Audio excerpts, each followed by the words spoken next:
Naku, very accurate description na naman ng mga narcissist. Yan. The narcissist checklist. Two-faced, critical of others, mahilig ang manuliksa ng iba behind their backs. Ikalawa, blames others for failures. Gaya ng mga nababanggit ko sa mga dati kong video, no accountability, zero accountability para sa kanila. Wala silang kasalanan at nagka-leche-leche lang lahat dahil hindi sila sinunod. Kahit na ang totoo, sinunod mo sila, kaya nagkanda, leche-leche. Number 3, acts different in public and private. Sa publiko kasi kailangan may image yan eh. Kailangan na very capable ang dating nila. Very mabait, very mapagbigay, very giving. Pero sa sarili nilang bakuran, nako, di nila maayos.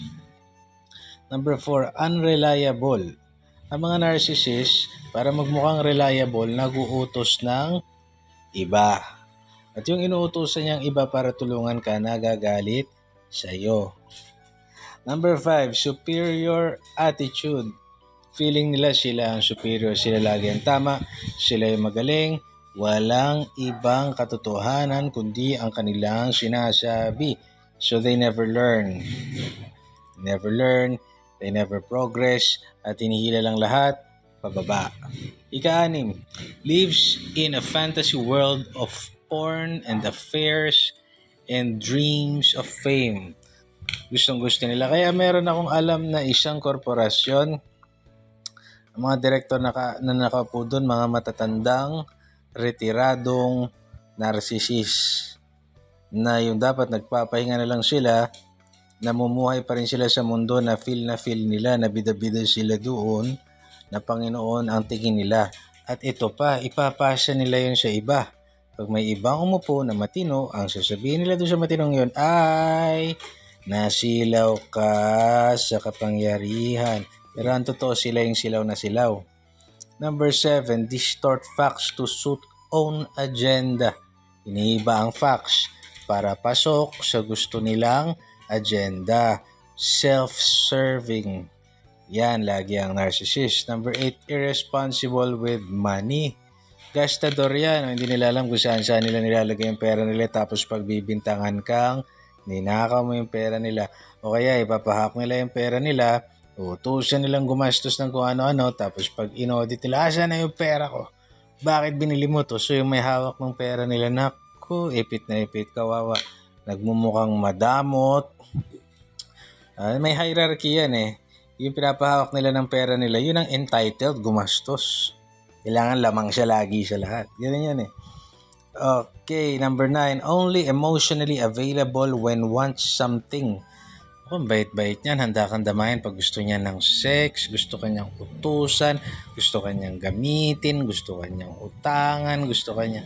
Ganyan ang mga narcissist. Number 10, lacks sympathy for others.